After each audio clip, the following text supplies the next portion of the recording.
뭐야, 저 차들을 좀 봐. 저렇게 다들 안개등을 켜고 가니까 꼭 별빛 같잖아.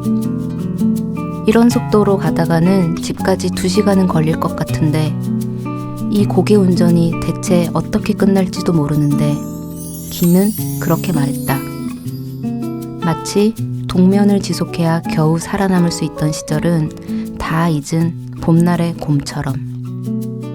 아니면 우리가 완전히 차지할 수 있는 것이란 오직 상실뿐이라는 것을 일찍이 알아버린 세상의 흔한 아이들처럼. 김금희 작가의 소설 오직 한 사람의 차지의 일부입니다. 작품 속 주인공은 아내와의 대화에서 불현듯 우리가 살면서 겪는 상실과 아픔에 대해 작은 깨달음을 얻습니다. 살면서 아픔을 겪고 상처를 입는 것은 어쩌면 당연한 일일지도 모릅니다. 하지만 영원히 끝나지 않을 것만 같던 마음속 깊은 슬픔도 시간이 흐르고 세월이 지나면 퇴색되고 무뎌지기도 하죠.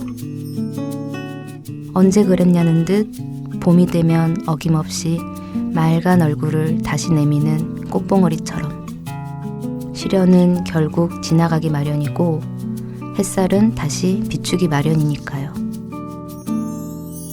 어쩌면 문학이란 이러한 우리의 삶에 가장 가깝고 따뜻하게 존재하는 위로가 아닐까 생각해 봅니다.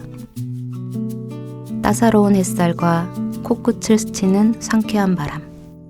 2020년 봄 새로운 모습으로 여러분을 다시 찾아온 여기는 문학라디오 문장의 소리입니다.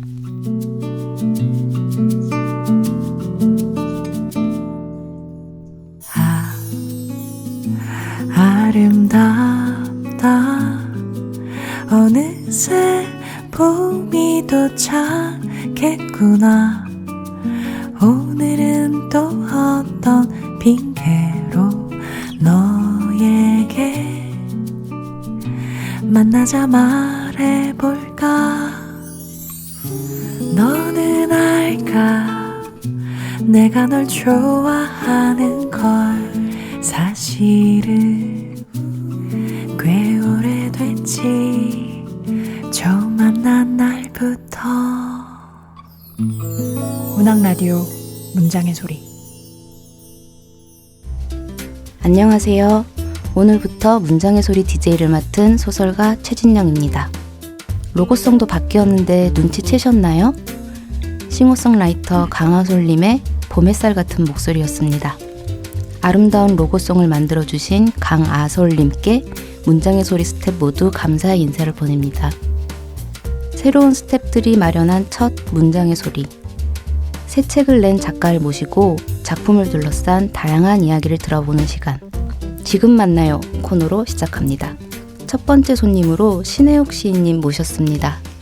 어서 오세요. 반갑습니다. 안녕하세요. 시쓰는 신혜욱이라고 합니다. 신혜욱 시인님 먼저 소개부터 해드릴게요. 신혜욱 시인은 1998년 세계일보로 데뷔한 후 간결한 배치, 생물성, 시저지 등의 시집과 비성년 열전, 1인용 책 2권의 산문집을 출간했습니다. 최근에 시집 무족 영언과 첫 소설 해몽전파사를 연이어 내셨어요. 시집과 산문집에 이어서 소설까지 무척 바쁘셨을 것 같아요. 근황 말씀해 주신다면. 책을 내서 바쁜 일은 사실 없었는데요. 왜냐하면 네. 모든 행사가 다 취소가 되고 맞다. 그래서 그쵸. 오히려 책 때문에 바쁜 일은 없었고요. 근데 저도 역시 거리두기를 하다가 보니까 굉장히 힘든 시간을 보내게 되는 것 같아요. 네, 네. 막 긴장하게 되고 네. 그러니까 지금 모두가 힘든 네. 시기인 것 같은데 이렇게 저희 첫 게스트로 와주셔서 정말 감사합니다. 아주 그 처음인 거를 어제 밤에 알았어요. 그래서 네. 내가 맨 첫 손님이라니까 엄청 떨리기도 하고 저도 막 떨리고 그러는 것 같아요. 네, 뒤늦게 알게 되셔서 너무 네. 다행이네요. 소설도 출간하셨지만 그래도 많은 독자들에게 시인 신혜욱이 조금은 더 친숙하게 다가올 것 같은데요. 소설에 대한 얘기는 이제 나중에 하기로 하고 일단 시집 무족영원 이야기를 먼저 나눠볼까 합니다. 무족영원이라는 시집 제목을 어떻게 이제 선택하게 되셨는지 말씀해 주실 수 있나요? 시집 안에 무종영원이라는 시가 있는데 그게 아마 이 시집에 실린 시 중에서 제일 오래된 시 중에 하나인 것 같아요. 근데 그 시도 한 1, 2년까지만 쓰고 나서 계속 오랫동안 묵혀두고 있던 시였거든요. 근데 그 무렵에 그러니까 한 2015년 안팎이었던 것 같은데 그때 과천 서울대공원에 갔다가 도롱뇽을 봤어요. 근데 그 도롱뇽이 있는 그 표지판에 무종영원에 대한 이제 설명이 있더라고요. 그래서 무종영원을 실제로 본 건 아닌데 그 표지판에서 무종영원이라는 종의 설명을 보고서 되게 홀린 듯이 한참을 서 있었던 것 같아요. 그리고 나서 이제 앞에만 있었던 글씨의 뒷부분도 그냥 쓱 나왔고 제목을 무종영원이라고 적고 그리고 그때 아마 다음 시집 제목은 아마 이게 되겠구나라고 이제 그때 좀 생각이 들었었던 것 같아요. 그때 그 보셨던 느끼셨던 무족영원에 사로잡히신 그 순간이 있으신 거군요. 네. 신혜옥 시인님은 데뷔 때부터 불온하고 방황하는 젊은 세대의 감각을 담백하고도 세련된 이미지로 그려낸다는 평을 받으셨어요. 그런 시적 이미지를 어떻게 찾으실 수 있는지 이게 굉장히 막연한 질문이기도 한데 제가 그런 평을 받았었나요? 그러면 그 모든 걸 통틀어서 평소에 그 방금 말씀하신 무족영원이랑 그걸 봤을 때 사로잡히는 느낌? 네, 그런 시적 이미지들이 어떤 순간들에 오는지 말씀해 주실 수 있나요? 일단 저는 좀 뭘 하겠다고 생각을 하지 않은 상태에서 그냥 무작위적으로 좀 많이 채집이라 할까? 채록 이런 거를 계속 하는 것 같아요. 그래서 다른 사람들이 한 말 중에서 고를 때도 있고 뭐 책에서 고를 때도 있고 좀 뭐 비몽사몽 간에 스쳐가는 말도 있고 그리고 뭐 어떤 되게 순간적인 이미지 같은 것도 그냥 짧게 계속 기록을 해놓는 것 같고요. 그래서 이제 어떤 시에서는 사실 제 조카가 어렸을 때 막 실수로 한 말도 들어가 있고 그렇기도 하거든요. 근데 그렇게 모아놓고 있다 보면은 어느 때 약간 장력이라 그럴까요? 그러니까 그 자석에 철가루가 모이는 것 같은 그런 느낌이 딱 생길 때가 있는데 그때 그 순간에 한편의 초고라고 할까? 이제 그런 것들이 좀 나오고 그러면서 감정도 거기에 고이고 뭐 그러는 게 아닌가 생각이 들어요. 그럼 보통 초고를 완성하시고 이게 완성작이 될 때까지 기간이 많이 오래 걸리시는 편인가요? 그러니까 저는 이제 가령 어떤 분들은 즉흥적으로 순간적으로 한순간에 이렇게 탁시를 뽑아내시는 분들도 있잖아요. 근데 저는 그런 스타일은 아니고 이렇게 약간 그 단어 모으는 약간 그 단계에 있고 그다음에 약간 좀 지어지는 단계가 그다음에 또 있고 그다음에 퇴고하는 단계가 있고 좀 그런 것 같아요. 굳이 말하자면은 가늘고 길게 한 편이 만들어진다고 할까요? 좀 뭔가 메모하는 순간부터 시가 시작되는 느낌이 있는 것 같아요. 무족영원 시집을 읽으면서 눈에 띄었던 것은 일단 해설이 없고 그리고 시인의 말이 둘로 나뉘어서 시집의 첫 장과 마지막 장에 이제 나뉘어 있다는 점이었어요. 여기 어떤 의도가 있으셨나요?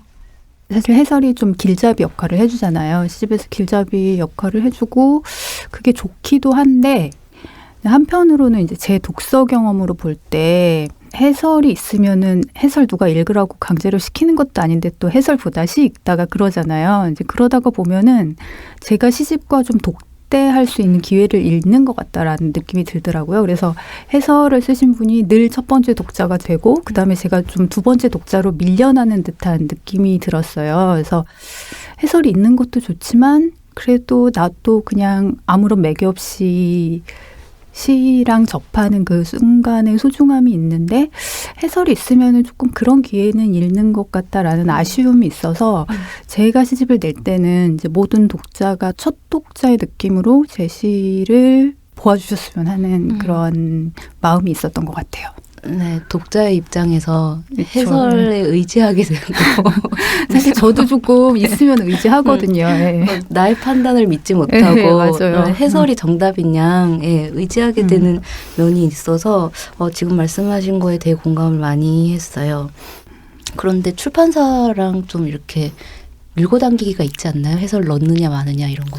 저는 세 번째 집에서도 해설을 안 넣기 때문에 한 번 했더니 그냥 받아들여 주시더라고요. 부럽습니다. 신혜욱 시인님의 시에는 마침표와 독백이 많습니다. 흑백 영화의 한 장면을 보는 듯한 느낌도 있고요. 누군가에게 끊임없이 이야기하는 화자가 떠오릅니다. 어떻게 생각하시는지. 마침표를 다른 시인들에 비해서 많이 쓰는 것 같더라고요. 보니까. 아예 안 쓰시는 분들도 있으시니까. 예. 근데 저는 그러니까 약간 스타카토 느낌 살린다 그럴까? 약간 이렇게 조금 끊어지는 듯한 느낌이 시 안에 들어가 있고 뒷문장하고의 울림이 좀 안 들어갔으면 좋겠다라는 생각이 들 때 마침표를 좀 많이 쓰게 되는 것 같아요. 안 그럴 때는 조금 이렇게 마침표 없을 때는 앞문장하고 뒷문장 사이에 뭐 숨소리라든가 울림 같은 게 좀 들어갔으면 좋겠다라는 마음이 있고요. 예. 시인의 이야기를 직접 듣는 건 정말 좋은 경험인 것 같아요. 이럴 때. 그러면 그 시집을 내시려고 이렇게 엮으시려고 시를 모으시면서 그런 게 없을 수도 있지만 이 시집 전체에 흐르는 어떤 정서나 분위기 같은 게 느껴지실 수도 있잖아요. 각각 다른 시기에 썼지만 혹시 그런 게 있으셨나요? 이번에 시집 묶으시면서? 그게 오히려 쓸 때는 이렇게 한 편 한 편 쓸 때는 잘 모르잖아요. 그러니까 쓸 때는 쓸 때의 느낌만 있으니까. 근데 오히려 묶으려고 보니까 그런 것들이 보이기도 하고, 그리고 시집 안에서 어떤 흐름을 만들어야만 되겠다는 생각이 마지막에 책을 묶으려고 하는 단계에서는 좀 생겼던 것 같아요. 그래서 그런 느낌을 조금 살려보려는 부분도 없지 않아 했던 것 같고요. 그러면 되게 좀 막무가내의 질문일 수도 있는데 무적영혼이라는 시집을 묶을 수 있는 한 단어 같은 거, 정서나 분위기 뭐 이런 거를. 무적영혼. 네. 우문현답을 해주셨습니다. 그러면 신혜욱 시인님의 파회라는 시의 일부를 시인님께서 지금 낭독을 해주실 거예요. 들어보겠습니다. 타 죽은 나무에 등을 기대고 앉아 누가 머리를 식히는 것 같습니다. 삼각자를 이마에 대고 목을 꺾고 흙은 붉다, 살갗은 얇다, 껍질은 떫다, 연못은 깊다, 잘못 깊다. 부러진 삼각자에 찔려 흥청망청 쏟아지는 것들, 곤드레만드레 흘러내리는 것들. 삼봉염천에 누가 잡초를 움켜쥐고 통곡을 하는 것 같습니다. 네, 감사합니다. 역시 시인의 목소리로 듣는 시가 제일 좋은 것 같아요. 혼자 글자로 읽을 때는 다가오지 않는 감정들이 있어서 이 시에 대해서 좀 말씀해 주실 수 있나요? 사실 뭐라고 말을 해야만 될지 모르겠는데요. 그냥 이 시는 정말 어떤 그러니까 그냥 뜨거운 느낌이 아니라 정말 쪄 죽는 뜨거움의 느낌을 좀 다른 느낌으로 살려보고 싶었던 게 있었어요. 그 끈적임하고 그냥 다 무너지는 것 같은 약간은 지옥 같은 어떠한 여름의 느낌? 네. 그 느낌을 가지고 낭독을 다시 들어보고 싶은 느낌도 들고요. 네, 감사합니다. 저도 그 무적영혼이란 시집에서 이 시가 무척 인상적이었거든요. 이렇게 추운 날에라는 시인데요. 낭독해 주실 수 있나요? 네. 네, 감사합니다. 들어보겠습니다. 이렇게 추운 날에 열쇠가 맞지 않는다. 이렇게 추운 날에 얼굴이 떠오르지 않는다. 뭘까? 이 어리석음은 뭘까? 얼음일까? 얼음의 마음일까? 막연히 문을 당기자 어깨가 빠지고 뼈가 쏟아지고 쏟아진 뼈들이 춤을 출 수 없게 하소서. 경건한 노래가 굴러떨어지고 뼈만 남은 이야기에 언젠가 눈이 내리는데 깨진 약속들이 맹목적으로 반짝이게 되는데 일관성을 잃은 믿음과 열쇠와 열쇠 구멍과 이렇게 추운 날에 너는 있다. 여전히 있다. 터무니없이 약속을 지키고 있다. 아주 다른 것이 되어 이렇게 추운 날에 모든 밤의 바깥에서 감사합니다. 네. 저는 이 시를 딱 읽었을 때 나도 이런 느낌 받았던 것 같아. 나 이런 적 있었어. 뭐 이런 느낌이 왔었거든요. 이렇게 추운 날에 알 수 없는 절망감에 사로잡혀서 저에게 없는 경험일지라도 마치 내가 경험했던 것 같은 정서를 저는 확 느꼈어요.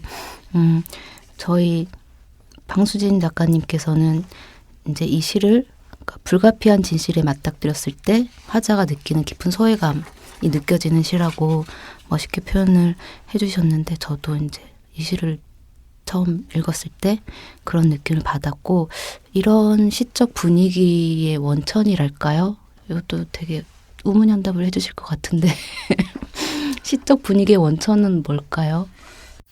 분위기의 원천이 굳이 원천이라고 하면 아마 이 시를 썼을 때의 느낌일 텐데 어떻게 시를 고르신 게 제일 더울 때 쓴 날과 제일 추울 때 쓴 날을 다 골라주신 것 같아요. 그래가지고 정말 너무 추운 날에 아까 여기서 말씀해 주신 대로 약간 소외감 같은 느낌이 있었던 것 같고 그리고 어딘가에 들어가고 싶은데 잘 못 들어가겠다라는 느낌이 있었던 것 같아요. 근데 그런 것들을 뭔가 쓰고 싶은 마음이 들었는데 뭔가 오브제를 갖다가 너무 많이 집어넣으면 제가 느꼈던 느낌 자체가 좀 무너지거나 뭉개지는 게 있어서 그래서 뭔가를 이렇게 결국은 많이 집어넣지 못하고 빼다가 보니까 약간 적은 양의 언어가 들어가는 그런 상태가 된 것 같다라는 느낌이 들고요. 그리고 아까 얘기를 해주셨나요? 어쨌든 잘 모르겠는데 그 흑백 영화 한 장면 같다고 말씀을 해주셨잖아요. 근데 저는 그 말을 보면서 약간 내가 몰랐던 것을 오히려 말씀을 해주신다라는 느낌이 들었어요. 그래서 이렇게 스크린 안에 누가 말을 하고 그리고 그 바깥에서 이제 스크린 안에는 안 보이면서 바깥에서 영향을 미치는 사람이 나올 때가 있잖아요. 근데 특히 이 시 쓸 때 그 느낌이 그랬던 것 같아요. 그러니까 내가 보이지 않는 어딘가에서 영향을 미치는 사람이 있고 그리고 그런 것들과 관계돼서 스크린 안에는 보이지 않는 어떤 것들 그런 것들이 오히려 지금 말씀을 해주신 거를 들으면서 제가 이 시를 쓸 때 느낌을 오히려 되살려서 생각을 했다라는 느낌이 들었어요. 네. 감사합니다. 제가 너무 횡설수설을 한 것 같아요. 아니요. 저 정리를 되게 잘 해주셨고 시를 이제 시인의 말을 듣고 나면 그 시와 조금 더 친밀해지는 느낌이 있어서 저는 좋았어요. 그러면 이제는 오프닝에 잠시 소개했던 신혜옥 시인의 소설 얘기, 해몽전파사에 대해서 얘기를 해보겠습니다. 20년간 꾸준히 시를 써온 시인으로서 소설을 쓴다는 것이 쉽지만은 않았을 것 같은데요. 해몽전파사의 집필 및 출간 과정 이런 것들 말씀해 주신다면. 꿈일기는 그냥 꾸준히 써왔던 편이거든요. 근데 그러면서 이제 어느 정도 꿈 쓴 것들이 많아지고 한 번 다시 읽어보고 막 그러면서 만약에 기회가 닿는다면 꿈을 모아서 시집은 아니지만 약간 시집 느낌이 나도록 해서 책을 묶으면 좋겠다라는 생각을 그냥 되게 막연하게 하고 있었던 것 같아요. 근데 그 문학 3에서 그 연재 제안이 오면서 그때는 아마 그 저한테 제안을 하신 분은 그 약간 에세이 연재를 생각을 하고 계셨던 것 같아요. 그래서 주제를 뭘 써야 되냐고 하니까 아무거나 쓰라고 하시더라고요. 그래서 이 기회였다라고 하고 그냥 마구 꿈을 풀어보자라고 생각을 했는데 막상 제가 거기 웹페이지에 딱 들어가서 보니까 거기다가 꿈만 늘어놓으면 좀 너무 뜬금없어 보일 것 같은 거예요. 그래서 들어가는 입구만 만들자. 그래서 그냥 그 꿈을 늘어놓는 장소만 정해놓자라고 생각을 했었는데 그게 자꾸 살이 두꺼워져가지고 어쩌다 보니 인물들이 서로 들어오고. 예, 그렇게 됐습니다. 아, 네. 그러면 시와 소설을 쓰실 때 작업 방식이라던가 뭔가 즐거움의 차이라던가 이런 게 있으셨나요? 느끼신 바가? 저는 뭐 소설을 쓴다고 하기는 어렵지만 어쨌든 작업을 하면서 일단 최진영 작가님을 비롯해서 모든 소설가들을 엄청나게 존경하게 되었습니다. 저는 시인을 훨씬 더 존경하게 되었어요. 그러니까 약간 쓰는 작업이 약간 어떻게 보면 시는 뭐 쓰다가 안 돼서 괴롭건 뭐하건 결국은 자기가 쓰고 싶은 것만 모아서 쓰거든요. 저는 그런 것 같아요. 그러니까 별로 쓰고 싶지 않은 문장을 굳이 넣어가면서 쓰지는 않는 편인데 근데 이게 소설 비슷하게 되니까 그러면 안 되는 거예요. 그래서 쓰기 싫은 것도 써야 되더라고요. 그래서 막 동선도 써야 되고 그쵸. 막 시간도 살려야 되니까 그 시간 감각도 살려야 되고 그래서 아 이런 작업을 소설가들은 다 하시는구나 하면서 그렇죠. 이야기를 네. 전개시켜야 네. 되니까 어쨌든. 네. 네, 그래서 맞아요. 그게 되게 차이나는 일이다라는 생각을 했어요. 네. 저는 여태 못했던 생각이에요. 그러면 해몽전파사라는 소설 내용을 간단히 설명드릴게요. 비 오는 날 우연히 해몽전파사라는 가게를 찾은 하자가 가게 주인인 진주 씨에게 흑진주 꿈을 팔면서 소설이 시작됩니다. 그곳에서는 서로의 꿈을 공유하거나 꿈에 관한 글을 함께 읽는 모임이 이루어지고 있었는데요. 어느 날 진주 씨가 자신이 병에 걸렸음을 나에게 알리고 자신이 죽기 전까지 1000개의 꿈을 모아오면 해몽전파사를 넘겨주겠노라는 제안을 하게 됩니다. 화자인 나는 자신을 포함한 모임 구성원들의 꿈을 기록해 나가기 시작합니다. 그러면서 꿈의 기록이 소설의 곳곳에 계속 들어가는 형식으로 소설이 진행이 되는데요. 작품 속 주인공들의 이야기도 흥미롭지만 꿈을 펼쳐놓은 듯 기록해놓은 부분이 인상적이고 너무 재미있고 예, 정말 이렇게 홀리듯이 계속 읽게 되더라고요. 그 꿈 이야기는. 그래서 그 꿈을 쓰실 때 어떤 마음이셨을지 궁금합니다. 지금 근데 그렇게 얘기해 주시니까 되게 감사한데요. 저 얼마 전에 알라딘에 가서 제 책을 검색을 해보고 어떤 분이 도대체 내가 왜 남의 꿈을 읽어야 되는지 모르겠다고 막 화를 내면서 써놓으셨더라고요. 그래서 결국 이렇게 화내시는 분들도 있구나라는 생각이 들었는데 저는 꿈 얘기 네. 듣는 것도 되게 좋아하지만 꿈처럼 읽기도 했고 시처럼 읽기도 했거든요. 사실 그리고 꿈과 시의 유사성에 대해서 굉장히 생각을 많이 하게 됐어요. 그래서 저한테는 되게 재미있는 책, 흥미로운 책, 두고두고 보고 싶은 책으로 저는 남았고 앞으로도 그렇게 꿈들을 읽을 것 같고 또 개인적인 얘기지만 글이 잘 안 풀릴 때 꿈을 찾아서 여기 해몽전파사에 나오는 꿈을 찾아서 볼 것 같더라고요. 아이고 감사합니다. 뭔가 새로운 감각들을 저한테 주기 때문에 그 꿈 중에서 제가 진짜 살 수 있다면 사고 싶은 꿈이 있었거든요. 네, 그게 꿈 32 광란의 푸른 별이라는 꿈인데요. 낭독을 부탁드려도 될까요? 한 번도 안 읽어봤어요. 이거는. 일단 읽어볼게요. 그러면. 네. 일식의 컴컴한 하늘 아래 정갈자리가 뚜렷이 보인다. 정갈의 꼬리가 움직인다. 꼬리의 마지막 별이 떨어진다.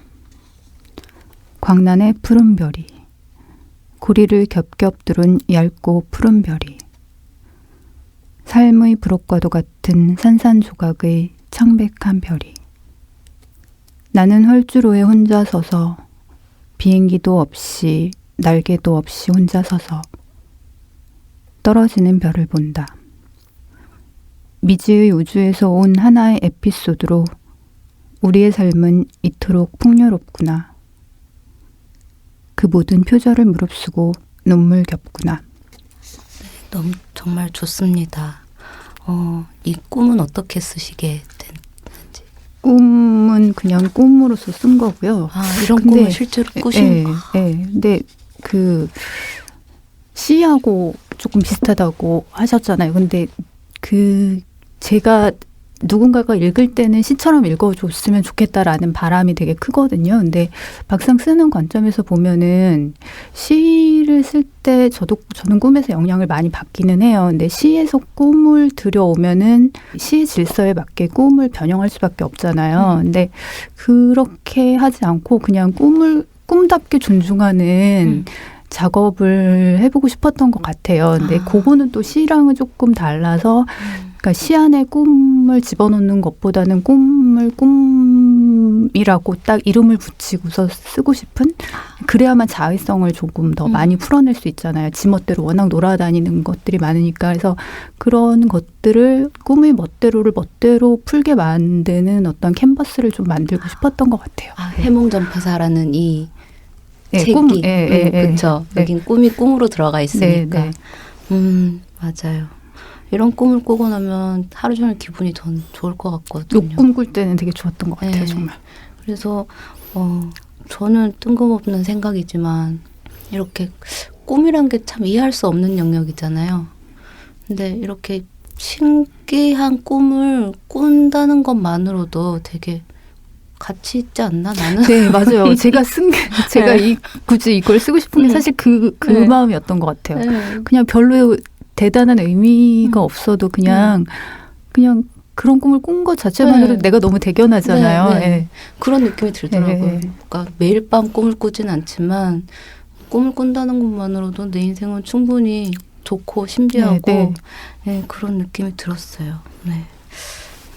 그러면 최근에 꿈 중에 인상적이었던 거 여쭤봐도 되나요? 사실 며칠 전에 이렇게 화장실 환기구를 열었는데 그 화장실 환기구를 통해서 난 통로로 제가 신천지에 잠입을 했어요. 신천지예요. 그래서 오늘 와서 그 얘기를 해야 되겠다. 만약에 그 최근 꿈 물어봐 주시면 그 생각을 했었는데 그 생각을 하고 잠을 잤더니 오늘 아침에 빌 게이츠가 꿈에 나왔거든요. 그래서 빌 게이츠가 나와서 제가 막 셀럽 봤다라고 하면서 즐거워하다가 빌 게이츠 안경을 갖다가 탁 쳐가지고 땅바닥에 떨어뜨렸어요. 근데 미안하다는 말을 해야 되는데 제가 영어를 못하니까 한마디도 미안하다는 말을 할 수가 없는 거예요. 그래가지고 너무 땀을 뻘뻘 사실 지금 이렇게 말을 하면 되게 조금 코믹한데 꿈 안에서는 되게 심각했거든요. 그래서 너무 심각하게 뻘뻘 땀을 흘리고 있는데 빌 게이츠가 저한테 굉장히 다정하게 웃으면서 빨리 이거 받아 쓰라고 내일 가서 얘기해야 되지 않냐고 막 그러는 거예요. 그래가지고 정말 웃기다라고 하면서 꿈에서 깼죠. 그 순간엔 이게 꿈이구나라는 걸 깨달으셨나요? 네. 정말 재밌어요. 이것도 여기 해몽전파사의 꿈에도 막 틸다 스윈튼 나오고 유명인들이 꿈에 막 나오잖아요. 최진영 작가님 안 그러신가요? 저 자주 그러거든요. 나만 이런 꿈을 꾸는 게 아니구나 라는 생각을 했습니다. 네, 그 유명인들이 꿈속에서 나를 알죠. 그렇죠. 그러면 해몽전파사를 가지고 싶으면 1000개의 꿈을 모으라. 진주 씨가 화자에게 준 미션이었죠. 처음에는 과연 소설의 분량 안에서 1000개의 꿈을 다 모을 수 있을까? 어떤 방식으로 어떤 꿈들을 모을 수 있을까? 하는 궁금증이 들었는데요. 소설을 읽을수록 1000개의 꿈을 모아야 한다는 미션을 잊고 꿈 기록 자체에 집중하게 되고 3월 씨, 설아 씨, 진주 씨 등 작품 속 등장인물들과의 관계의 변화와 이제 진척에 관심이 더 갔더라고요. 이게 바로 아까 말씀하신 소설이 되게 하기 위한 장치들이겠죠? 네, 제가 한 3분의 2 정도 지나고 나서는 사실은 이렇게 쓰기 시작을 한 걸 후회를 했던 것 같아요. 그러니까 지금 말씀하신 대로 등장인물이 생기고 나니까 얘네가 자꾸 관계가 생기잖아요. 근데 제가 등장인물을 만들어서 써보는 글을 한 번도 써본 적이 없기 때문에 이걸 어떻게 하면 할지를 모르겠는 거예요. 그래서 얘네는 어딘가에 길을 가기는 가야 될 것 같은데 제가 지금 그걸 다루지를 못하겠고 그냥 여기서 이렇게 하면 너무 무책임해지는 것 같다는 느낌도 그래서 한 3분의 2 정도 갔을 때 내가 왜 할 수도 없는 짓을 저질러 놨을까라고 하면서 좀 후회도 많이 했었던 것 같은데요. 지금 이제 이렇게 다 쓰고 책으로 나오고 나온 생각 나서는 그냥 이 사람들이 10년 후에도 그냥 어떻게든 관계를 맺으면서 잘 지냈으면 좋겠다라는 그러한 바람 같은 것도 지금 또 뒤늦게는 생기는 것 같아요. 그래서 소설가들이 등장인물은 자기의 길을 간다라는 말씀을 하시는 걸 사실 저는 이제 체감으로 알지는 못했었는데 그런 느낌이 어떤 건지도 조금 이번에 와서 경험을 해본 것 같아요. 맞아요. 계속 그렇게 잘 살아가면 좋겠고 해몽전파사는 소설 맨 마지막에 해몽전파사 사진이 있잖아요. 네네네. 그러니까 정말 현실에서 이들이 살아가고 있을 것 같은 그런 실감을 그 사진 한 장으로 더 얻었어요. 저는. 근데 그게 해몽 전파사가 아니라 해몽 전파사지만 다중우주 맞아요. 얘기도 나오고 네. 멀티유니버스가 나오니까 그런 측면에서 이제 네, 저쪽 우주에서 잘 네. 살아가고 있기를 바라는 마음으로. 그러면 다시 이제 무족영원, 시집 무족영원을 생각해 보면 3부에서는 죽음 혹은 영원의 세계에 대한 시인님의 시적 세계를 엿볼 수 있었고요. 국립도서관의 영원한 방이라는 시라던가 관광이라던가 그렇고 그러니까 소설 해몽 전파사의 주요 모티프인 꿈도 이성을 벗어난 무의식 영역에서 벌어지는 일이고요. 이렇게 시에서든 소설에서든 끊임없이 인간과 세계에 대한 탐구를 그치지 않는 작가다라는 느낌을 많이 받았는데 어떻게 생각하세요?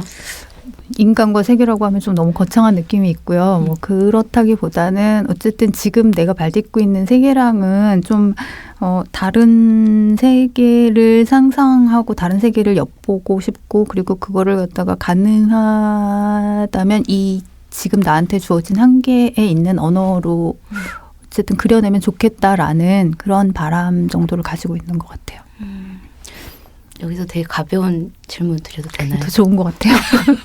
저는 되게 유치한 질문일 수 있는데 신혜옥 시인에게 요정이란? 요정이란 그게 오히려 아까 질문해 주신 거 있잖아요. 흑백 영화. 그것을 보면서 오히려 생각이 났는데요.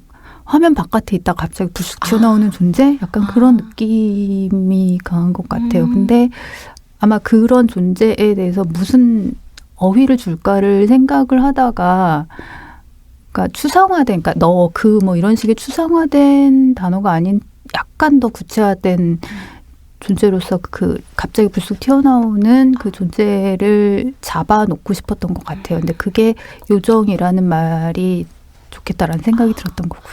네, 저 요정이 계속 이제 등장을 하니까 시인님은 요정이란 단어를 어떻게 쓰시게 되신 걸까? 이게 되게 궁금하면서도 귀여웠거든요. 네. 그래서 네, 귀여움하고 약간 이상하고 그로테스크한 느낌이랑 같이 좀 섞여 있었으면 좋겠다라는 생각도 들었던 것 같고요. 사실 무서운 존재이기도 하고요. 네, 근데 요즘. 그 귀여움도 같이 포함이 되어 있었으면 하는 마음도 있었고요. 네, 정말 신기한 존재죠.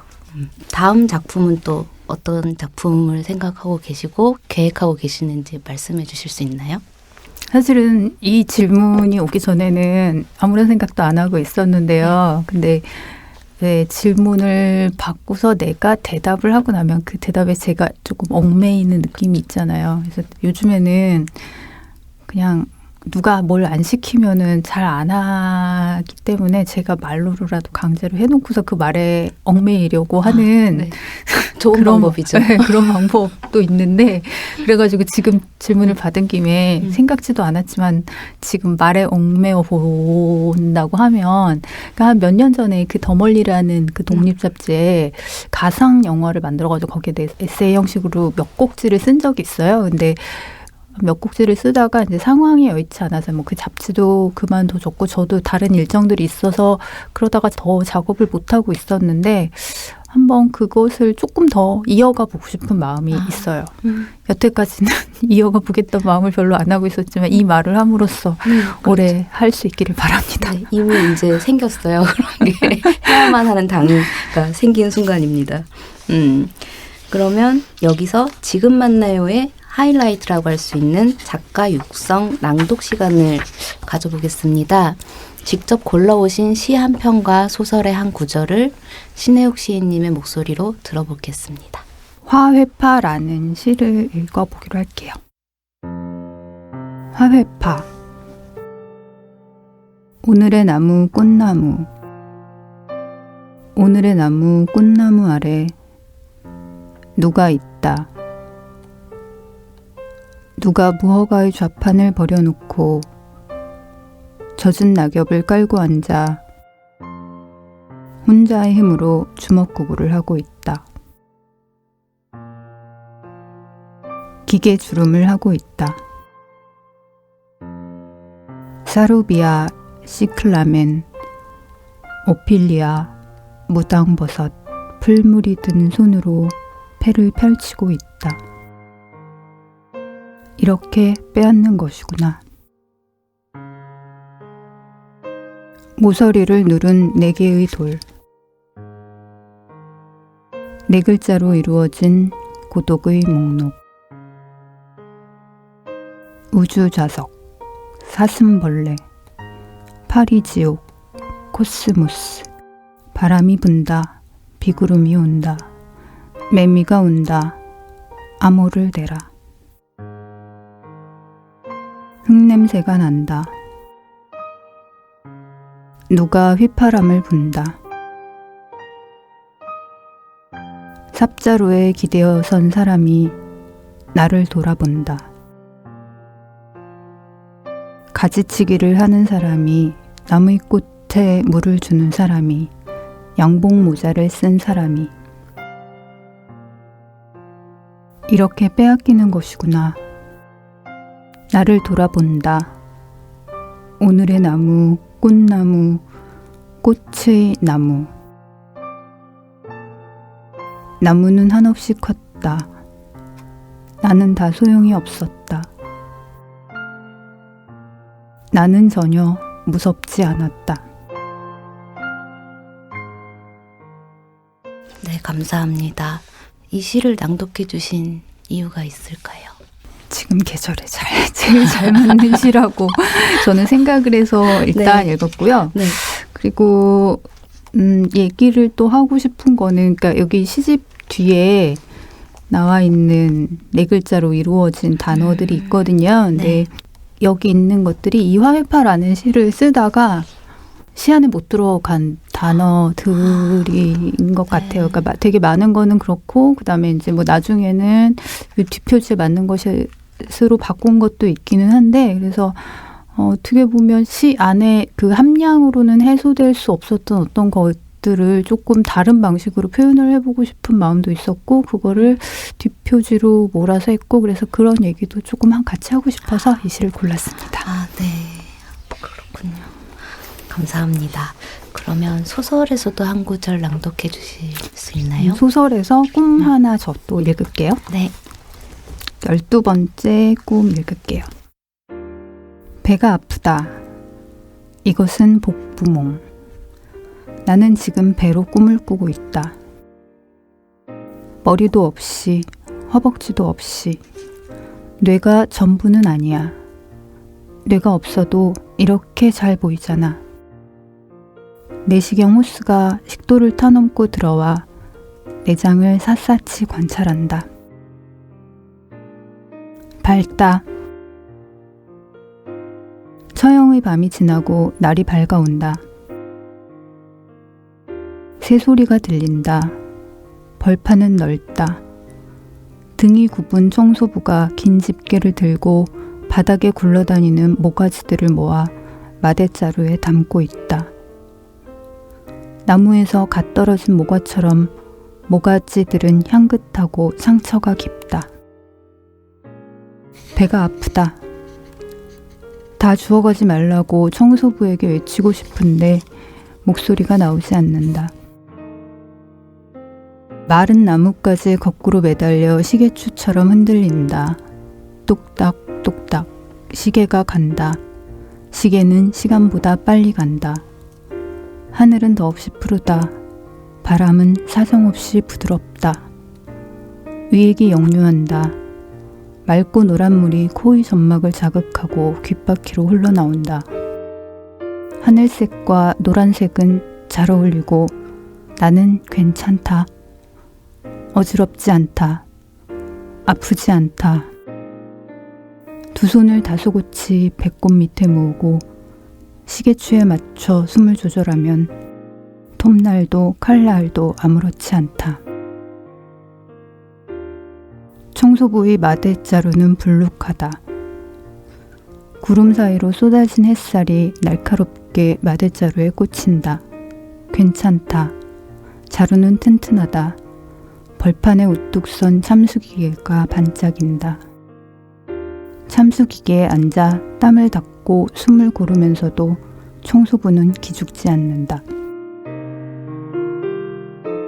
감사합니다. 많은 꿈들 중 이 꿈을 골라주신 이유가 있을까요? 언젠가 한번 읽어보고 싶었는데 기회가 네. 없어서 네. 오늘 딱 기회를 주셔서 읽었습니다. 네, 감사합니다.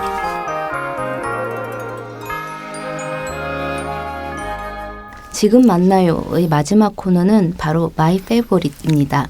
작가들이 최근 꽂힌 음악, 감동받은 영화부터 새로 발견한 맛집까지 작가님이 요즘 푹 빠져있는 것에 대해서 이야기 나눠보는 코너입니다.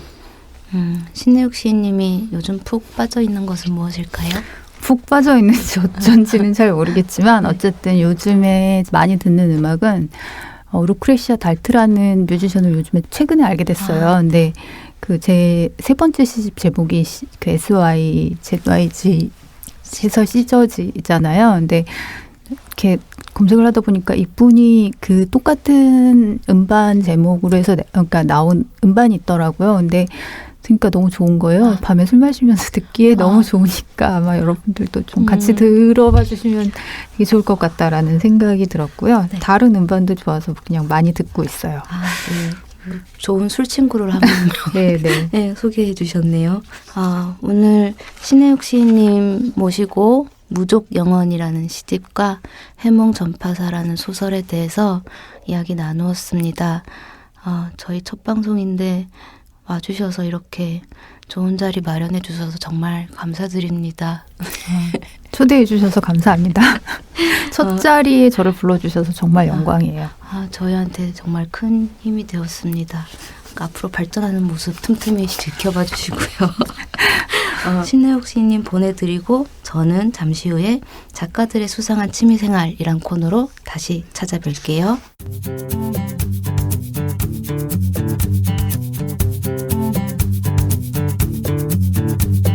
문장의 소리 2부 작가들의 수상한 취미생활 줄여서 작수취.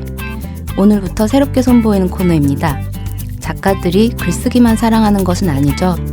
2부에서는 소설가와 시인들을 모시고 본업인 글쓰기 외에 전문가 못지않게 방대한 지식을 자랑하는 취미생활에 대해 이야기 나눠보려고 합니다. 첫 시간을 함께할 작가들의 수상한 취미는 바로 낚시입니다. 이병철 시인과 김유태 시인을 모시겠습니다.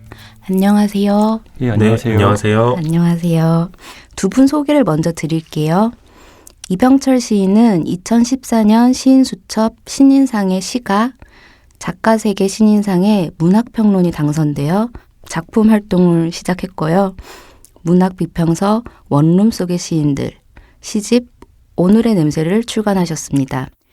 김유태 시인은 2018년 현대시를 통해 데뷔하셨고 지금 매일경제 기자로 일하고 계시죠. 두 분은 시인이면서 문학평론가, 시인이면서 기자라는 다른 직업을 갖고 계시는데요.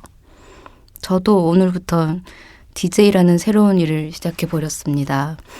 두 가지 일을 잘 해낼 수 있는 노하우가 있을까요? 둘 다 완벽하게 네. 하려고 하지 마시고 한 80 정도씩만 네. 예, 한다고 생각하시면은 네. 예, 이 일에서 80을 하니까 20의 갈증이 늘 있잖아요. 네. 그 20의 갈증을 저쪽으로 가서 네. 채우고 저쪽에서 또 80만큼 하시다가 또 20의 갈증이 생기면 이쪽으로 오셔서 또 채우시고 예, 이렇게 그러면 80은 어느 부분인가요? 이병철 시인님. 그게 이제 그때그때 이렇게 그때. 네, 달라지는 거죠. 그러니까 소위 네. 저기 카드 돌려막기처럼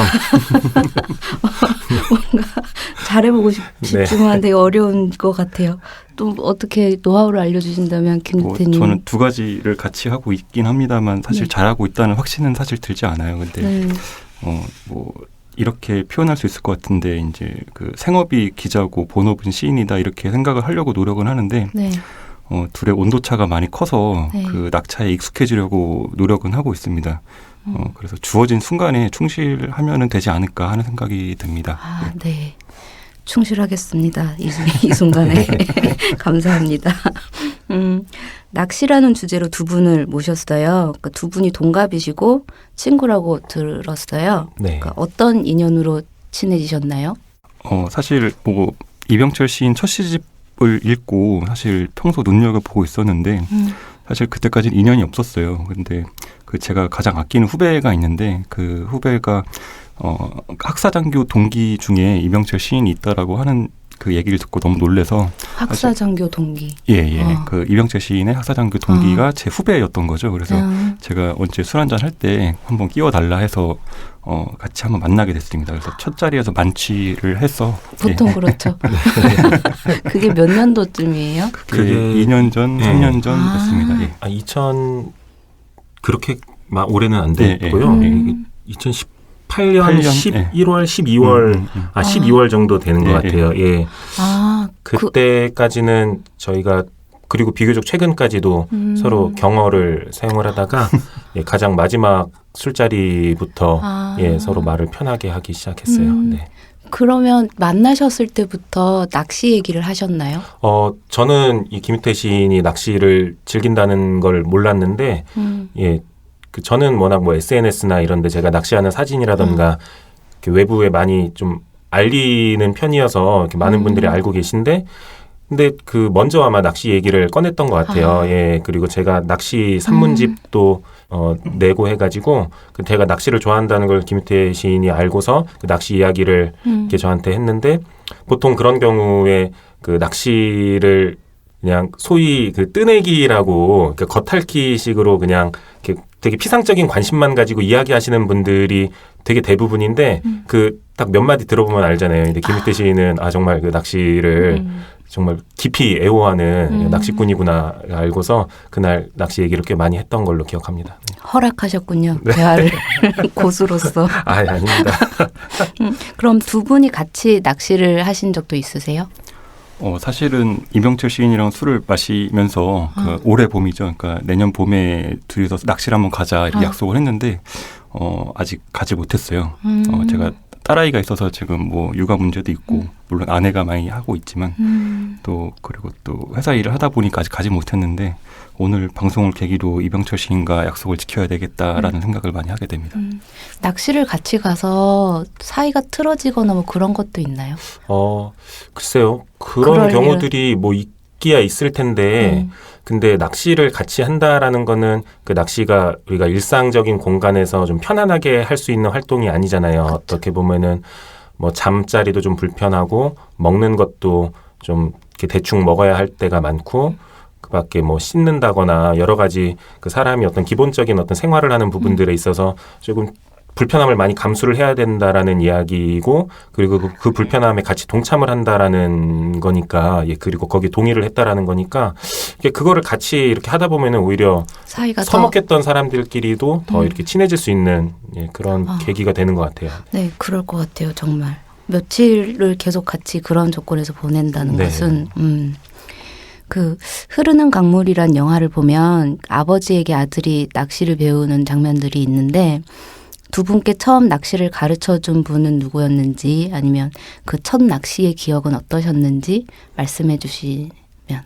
저 역시도 그 흐르는 강물처럼 그 영화에서 마찬가지로 저도 아버지한테 낚시를 배웠고요. 그러니까 배웠다기보다는 그러니까 제가 기억도 하지 못하는 정말 아주 어린 시절부터 아버지가 저를 데리고 낚시터에 다니셨는데 그러니까 제가 어떻게 선택하고 안 하고의 문제가 아니라 그냥 자연스럽게 그게 아버지의 육아였던 셈이죠. 어떻게 보면은 그러면서 자연스럽게 그 낚시 도구라던가 그 낚시터에서 만지고 뭐 냄새 맡고 보고 듣고 하는 그런 자연이랄까 그런 것들이 되게 좋은 놀이가 됐었던 것 같아요. 네, 그러면서 낚시가 어떻게 보면 되게 스며들었다고 해야 되나?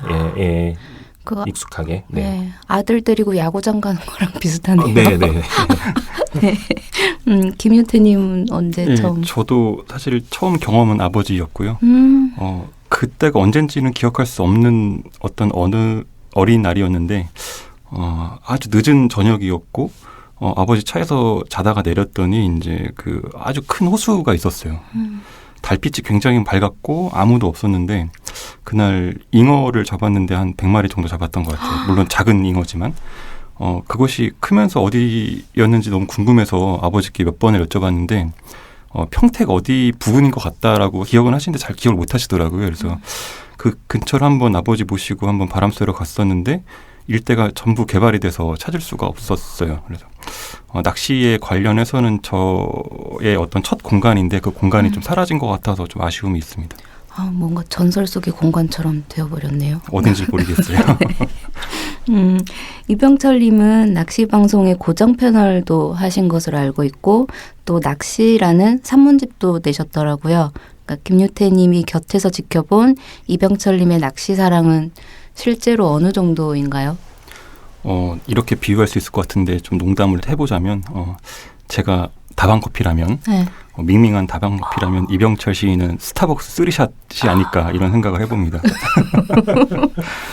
이병철 시인의 아주 유명한 그 사진이 있는데 그 아무르강의 그 타이맨이라는 연어를 잡으러 갔던 사진을 작년에 보고 정말 충격을 받았거든요. 그래서 낚시에 대한 사랑이 정말 대단하고 정말 이 친구는 낚시의 어떤 그 경지가 어떤 프로급이구나. 정말 열정을 정말 너무나 친구로서 정말 감동스럽게 보고 있습니다. 되게 사소한 궁금증인데 저도 여기 스튜디오 들어오기 전에 그 사진을 봤어요. 되게 크던데요, 물고기가. 네네. 그거를 어떻게 낚싯대에서 이렇게 건져 올리나요? 그래서 이제 낚시가 단순히 그 운이라던가 어떤 요행을 바라고 하는 행위가 아니라 그 기술이고 이제 과학이 이제 개입이 되는데요. 그 낚시줄이라던가 그 낚싯줄에 묶어서 던지는 그 루어라고 부르거든요. 그 인조 미끼를 그 루어의 어떤 무게나 형태라던가 그리고 그것을 이제 지탱할 수 있는 그 장력을 지탱할 수 있는 그 낚싯대의 그 뻣뻣함의 세기가 다 달라요. 낚싯대 종류마다. 그리고 그 낚싯대 길이에 따라서도 어느 정도의 그 무게와 힘을 이렇게 지탱할 수 있는지도 그게 또 천차만별이어서 그 내가 잡고자 하는 그 물고기 그 대상어가 뭐 어느 정도의 이렇게 힘을 지녔고 뭐 크기하고 무게하고 이런 것들에 맞춰가지고 그리고 낚시하는 그 환경 그 바다인지 아니면은 흐르는 물인지 아니면 고여 있는 물인지에 따라서 장비를 선택하는 게 다 다르거든요. 이제 거기에 이제 맞춰서 그 낚시에 맞춰서 이제 준비를 했던 그 낚시 장비여서 물론 수월하지는 않았지만 워낙 크기가 있고 힘이 강한 물고기여서 그래도 제가 이렇게 준비한 그 장비에 대한 어떤 그 믿음을 가지고 낚시를 했더니 그러니까 저 같은 낚시를 모르는 사람은 그물이 필요한가 생각할 수도 있는데 그런 건 전혀 아니고 그 낚싯대 도구와 기술과 과학으로 그렇죠. 네. 정말 새로운 세계네요. 그러면 김유태님 방금 이제 대답하시기를 이제 자신은 이병철님에 미치지 못하는 실력이다 이렇게 말씀을 하셨는데요. 네, 김유태님의 낚시꾼으로서의 자질이나 능력을 이병철님께서 보시기에는 다방커피? 아니 그 김유태 시인이 저를 너무 이렇게 띄워주고 너무 본인은 낮추어서 이렇게 이야기를 하셨는데 사실 저는 제 스스로를 되게 좀 부잡스러운 잡낚시꾼이라고 생각을 하거든요. 왜냐하면은 하고 싶은 낚시는 너무 많고 해야 될 낚시도 너무 많고 재밌는 낚시도 너무 많아가지고 제가 다 일일이 한번 손꼽아서 세어보니까 주력으로 즐기는 낚시만 해도 한 10가지 정도가 되고 경험해본 낚시만 해도 막 3, 40종류가 되더라고요. 그래서 정말 잡다한 낚시꾼이다라고 저는 저 자신을 그렇게 생각을 하는데 근데 저희가 낚시라고 부르는 이 행위의 그 원형 자체가 그 민물에서 하는 붕어 낚시거든요. 저희가 큰 고기를 잡았을 때 월척이라고 호칭을 하잖아요. 그러니까 월척이라는 게 이제 한 척을 넘었을 때 이제 월척이라고 부르는데 이게 붕어를 기준으로 해요. 그 월척이라고 하는 거는 이제 오직 붕어에만 적용이 되는 그 단위인데 그 31cm를 한 척을 31cm 정도가 되는데 이제 그 한 척을 넘기는 그 붕어에 한해서 이제 월척이라고 불러요. 근데 이제 그렇게 그 월척이라는 말이 어떻게 보면 큰 물고기의 대명사가 된 것처럼 붕어 낚시가 사실 낚시의 그 대명사거든요. 근데 김유태 씨는 저는 이런저런 낚시를 다 하는데 비해서 김유태 씨는 되게 오랜 시간 그 붕어 낚시 그 외골수였죠. 그래서 붕어 낚시만을 계속 즐겨온 낚시꾼이기 때문에 어떤 그 깊이라던가 예, 제가 붕어 낚시에서 미처 보지 못하는 부분들을 아마 저보다 훨씬 더 많이 볼 수 있기 때문에 예, 저보다 훨씬 아마 같이 가면 실망할지도 전문가라고 생각합니다. 뭔가 이병철님은 멀티플레이어. 네네. 네, 약간 김유태님은 하나의 전문가 뭐 이렇게 예, 장인. 아니고. 네, 정리를 하겠습니다. 그러면 두 분의 낚시 사랑이 어느 정도인지 알아보기 위해서 질문 몇 가지를 준비했습니다. 제가 읽어드리는 내용을 잘 들으시고 yes 또는 no로 대답해 주시면 됩니다. 자, 시작할게요. 네. 1. 잡은 물고기 크기를 실제보다 부풀린 적이 있다. Yes. Yes. 2. 아무것도 낚지 못해도 낚시는 즐겁다. Yes. Yes. 3. 낚시를 하느라 빚을 진 적이 있다. Yes. No. 4. 낚시로 배운 인생의 지혜가 있다. Yes. Yes. 5. 낚시를 하기 전에 나와 이후에 나는 다르다. Yes. No. 6. 낚시는 재능이나 노력보다는 운이다. No. No. 7. 낚시하는 시간을 줄였다면 내 시는 더 깊고 아름다워졌을 것이다. No. No. 야, 네. 예상과는 다른 대답들이 있었어요. 그럼 지금부터 이제 대답하신 내용을 살펴보면서 낚시의 세계에 더 깊이 들어가 보도록 하겠습니다. 잡은 물고기 크기를 실제보다 부풀린 적이 있다. 고 이제 하셨죠. 예스라고 하셨죠. 예. 네. 지금까지 낚으신 가장 큰 물고기는 무엇이었고 언제였나요? 아까 월척을 말씀하셨는데 월척이 요즘에는 많이 예전보다는 흔해져서 좀 뭐 하룻밤에도 몇 마리 잡을 수 있는 상황이 되기도 하는데 몇 년 전에 이제 밤낚시를 혼자 갔다가 하룻밤에 월척을 8마리 잡았던 기억이 있어요. 그래서 아마 다 합쳐서 한 30마리 정도 잡았던 것 같은데 그날 기억이 가장 많이 납니다. 낚시꾼들은 처음 월척을 잡은 순간을 잊지 못한다고들 하는데 아마 저한테는 그때가 첫 번째 그 순간이 아니었나 이런 생각이 들어요. 예. 네, 김유태님의 대답이었습니다. 이병철님. 예, 그 물고기 어종마다 그 아까 붕어는 월척을 기준으로 말씀드렸는데 그 어종별로 대물이다, 대어다라고 부를 수 있는 정도의 그 크기가 있거든요. 예를 들어서 바다 물고기 같은 경우에 참돔, 우리가 도미라고 흔히 부르는 참돔 같은 경우에는 그 별칭이 있어요. 80cm가 넘어가면은 그때부터 저도 이 어원은 모르는데 낚시꾼들이 쓰는 그 방언 같은 말로 빠가라고 부르거든요. 예, 80cm가 넘어가는 참돔을. 그리고 농어도 80cm가 넘어가는 농어를 따오기라고 불러요. 근데 예를 들어 이제 자로 재보는 거죠. 79.5. 그러면 네. 이러면은 이제 그쵸, 부풀릴 수밖에 없죠. 예, 80이라고 예, 대충 쳐가지고 예, 빠가를 잡았다, 따오기를 잡았다. 예, 뭐 그런 식이죠. 네. 되게 공감이 됩니다. 잡아본 적은 없지만 0.5니까 반올림 하고 싶죠. 약간 꼬리를 잡아당기면은 그 정도의 오차는 잠깐 늘려. 예. 네. 그러면 손맛이라고 하죠. 그 물고기 낚았을 때 네네. 그걸 묘사를 해주신다면 어떤 느낌인지? 전화기 그 진동 모드로 그 손에 이렇게 들고 있는 거랑 좀 느낌이 흡사하다고 할 수 있는데, 근데 이제 그런 거죠. 이제 한참 기다리던 전화, 뭐 예를 들어 연애하시는 분들이 썸 타는 이성으로부터 언제 전화가 오나 연락이 오나 오매불만 기다리고 있다가 왔을 때 그 진동은 다른 여타 전화하고는 다르잖아요. 그쵸. 예, 그 손 안에만 느껴지는 진동이 아니라 이 손을 타고서 예, 뭐 혈류를 타고 온 몸으로 퍼져 나가는 그런 느낌이 저는 제일 흡사하다고 설명드릴 수 있을 것 같아요. 네. 너무 다가오는 대답이셨어요. 예, 다를 것 같아요. 예. 그러면 민물낚시에서는 낚싯대가 부러질 것 같이 휘고 이런 힘을 받을 때 그 낚싯줄이 팽팽해지면은 그 진동하는 그 소리가 있어요. 그 바람이 그 줄을 가르는 혹은 줄이 바람을 가르는 그 소리가 나는데 그거를 은어로 이제 피아노 줄 소리가 들린다 이렇게 표현을 하거든요. 근데 그 소리를 한번 윙윙대는 그 소리를 한번 들으면 그날 밤에 잘 때 그 소리가 자장가처럼 들립니다. 네, 들어보고 싶어요. 그 소리. 아무것도 잡지 못하고 빈손으로 돌아오신 적도 있겠죠, 물론? 뭐 농담이지만 10번 나가면은 저는 11번이 꽝입니다. 맨날 꽝 치는데, 근데 사실 뭐 잡으러 간다기보다는 그 자체가 저는 즐거워서 가는 경우가 많고, 또 한 마리 한 마리 잡게 되면은 또 그때의 기억 때문에 가게 되는 것 같아요. 아까 월척 뭐 8마리 잡았다 이렇게 말씀을 드렸는데, 그런 순간에 어떤 잠깐의 즐거운 기억도 있고, 그 자체가 즐겁기도 하고요. 예. 네, 저도 뭐 그런 적 굉장히 많고, 예. 그래서 그럴 때 이제 돌아오는 길에 참 허탈하죠.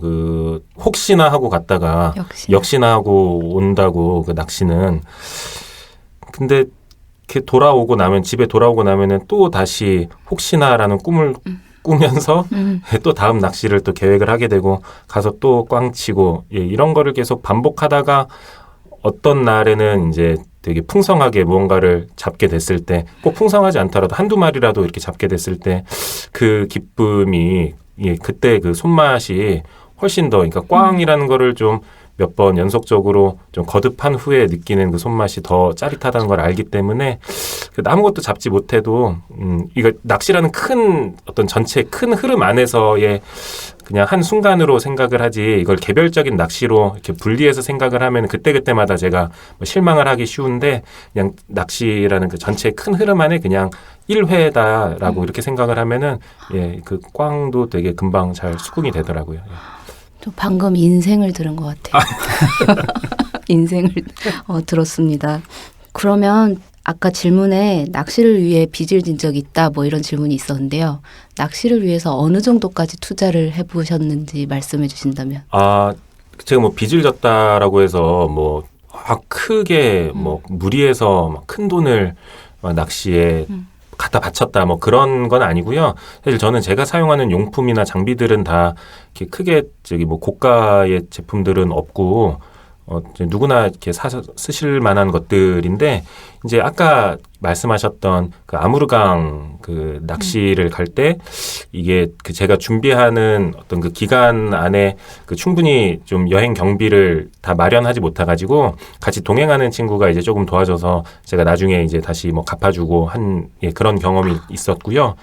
그리고 재작년 겨울에 같이 그 바다 낚시를 가끔씩 같이 하는 그 친한 사람들이 있는데 같이 또 얼마씩 좀 돈을 이렇게 내가 각출을 해서 그 레저 보트를 한대 그 바다 레저 보트를 한대 그 장만을 해가지고 그 공동 소유로 예 그래서 그 배를 지금 빌리신 게 아니고 사신 거예요. 네. 근데 그 큰 뭐 이런 배가 아니고요. 예, 그냥 엔진이 달려있는 그 작은 5명, 6명이 타면은 5명, 6명도 타기에 좀 협소할 정도로 그 작은 배인데요.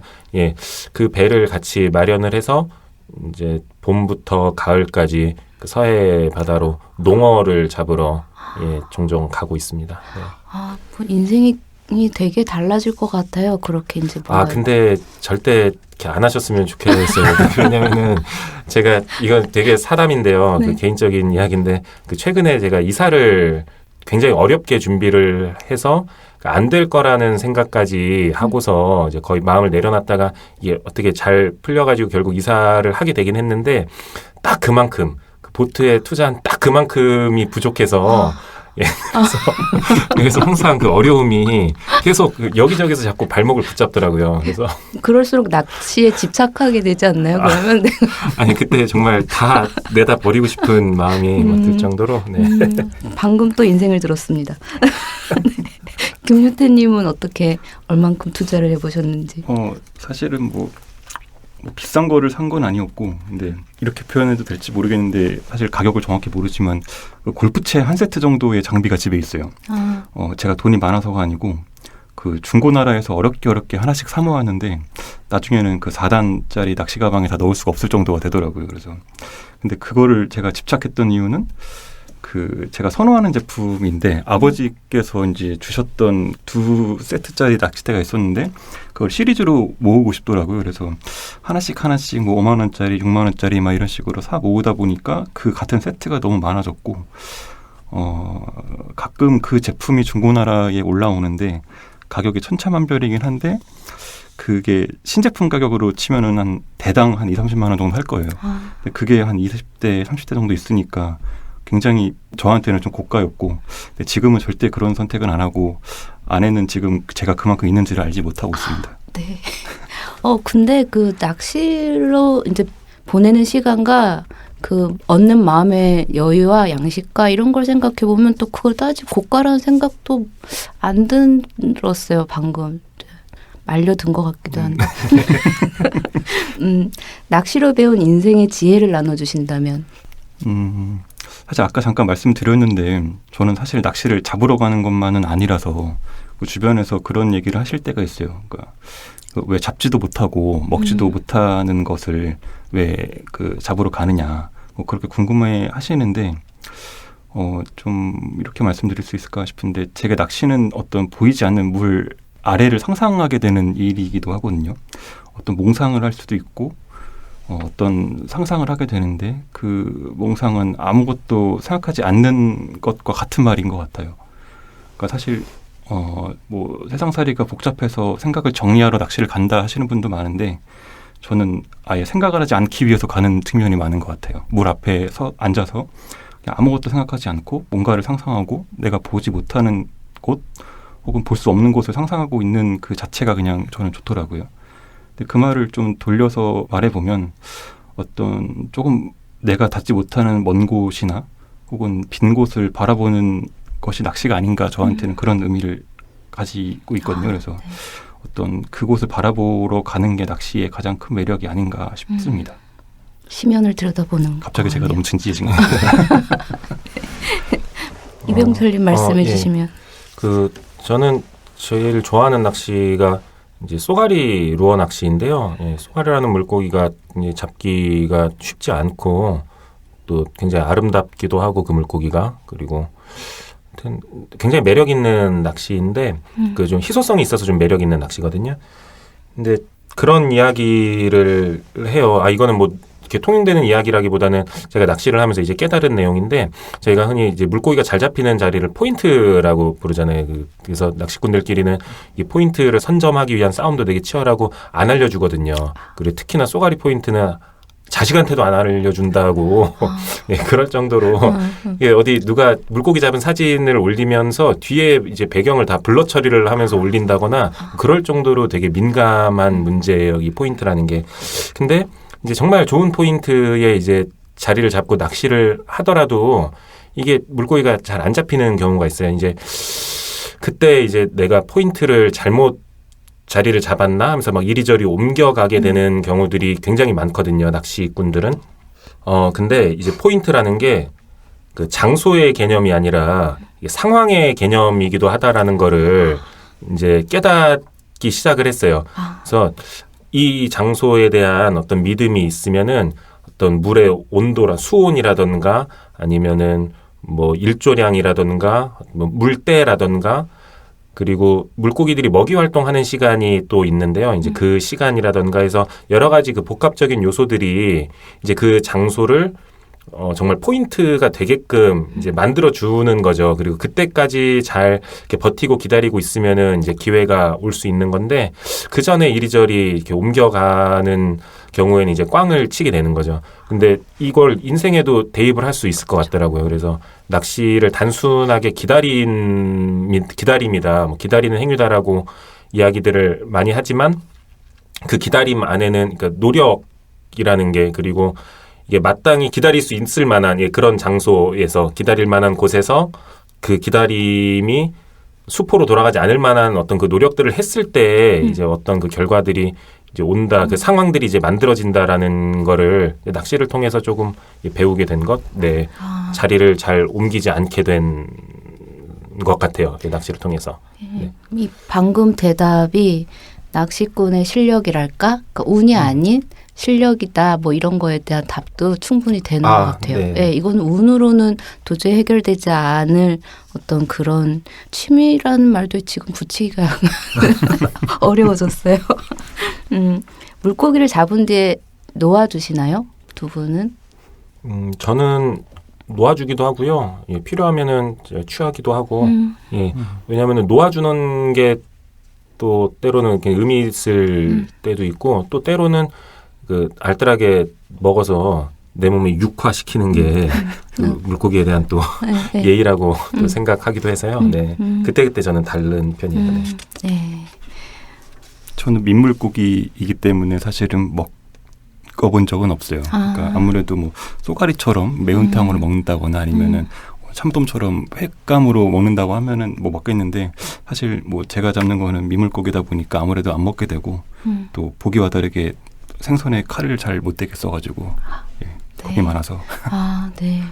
되게 멋있는 취미인 것 같아요. 아까 말씀하시기에 뭐 먹지도 못하고 갖지도 못할 걸 왜 낚느냐 그랬는데 사실 우리가 취미라고 하는 모든 것들은 그렇지 않나요? 그 순간의 어떤 즐거움을 위해서 하는 거지 이걸로 뭔가를 해보겠다라는 생각으로 하면 그건 이미 취미가 아닌 것 같다는 생각이 지금 들었어요. 네. 낚시하는 시간을 줄였다면 내쉬는 더 깊고 아름다워졌을 것이다. 이런 질문 드렸는데요. 낚시가 시쓰기에 영향을 미칠 것 같아요. 미쳤다고 보시나요? 아까 김태 시인이 이야기했지만 낚시할 때는 그 어떤 생각들을 안 하거든요. 그냥 낚시 생각만 하게 되지 어떻게 하면 지금 이 물고기를 잡을 수 있을까? 내 낚시 방법이 뭐가 지금 잘못됐을까? 어디를 어떻게 공략을 할까? 이런 생각하기만 해도 다른 생각이 끼어들 겨를이 없어서 사실 글이라든가 그런 생각을 전혀 못해요. 근데 어쨌든 그 낚시를 하는 동안 그 뭐 주변의 어떤 풍경이라든가 그리고 그 되게 감각적인 행위잖아요. 그 저 같은 경우는 물속에 들어가서 낚시를 하기도 하는데 제 몸에 뭐 와서 닿는 뭐 물의 느낌이라든가 뭐 봄철에 그 아까시가 막 피어날 때 그 송화가루 냄새라든가 석양이 지는 그 강가의 그 저물녘이라든가 그런 뭐 소리, 냄새, 풍경 같은 것들이 어떻게든 저한테 제 안에 파편적으로 남아서 제가 글 쓸 때 그 문장 안에 저도 모르는 사이에 어떻게든 영향을 미칠 거니까 그렇게 보자면은 낚시가 굉장히 영향을 글쓰기에 많이 준다라고 저는 그렇게 믿고 있어요. 김유태님은 저도 비슷한 것 같은데 감각이라는 단어를 좀 빌릴 수 있을 것 같아요. 낚시를 가게 되면은 제가 예상하지 못했던 상황들을 이제 맞닥뜨리게 되거나 아니면 전혀 예상하지 못했던 어떤 감각들을 느끼게 될 때가 있는데 그런 어떤 물과 관련된 이미지들이 많이 떠오르게 되고 물속을 상상하거나 아니면은 물 위에 뭔가가 떠밀려거나 떠밀려가고 아니면은 뭐 상상이지만 물속에서 숨도 쉬어보고 뭐 이런 어떤 그런 이미지들이 많이 떠올라서 그러니까 낚시가 이제 저의 어떤 그 글을 씀에 있어서 좀 많은 이미지들이 영향을 미치게 되는 것 같아요. 그래서, 네. 되게 상상이 되고 시를 쓰셔서 그런지 느끼시는 바가 또 되게 풍부하고 다르고 깊으실 것 같아요. 자, 그러면 벌써 두 분을 보내드려야 될 시간인데요. 다음 시간에 또 이 두 분을 모시고 낚시와 문학에 대해서 보다 깊은 대화를 나눌 겁니다. 그러니까 여러분도 더 재미있는 이야기 기대해 주세요. 자, 그러면 두 분 다음 주에 뵐게요. 예, 네, 감사합니다. 감사합니다. 이제 오늘 방송을 마무리해야 할 것 같아요. 저희들의 첫 방송 어떻게 들으셨을지 궁금합니다. 처음이니까 감출 수 없는 어색함과 이런저런 실수가 있었을 거예요. 하지만 여러분의 응원만 있다면 저희는 차차 나아질 겁니다. 다음 주에도 문장의 소리와 함께 해주세요. 지금까지 연출 박소란, 구성작가 정선임, 방수진, DJ 최진영이었습니다. 감사합니다.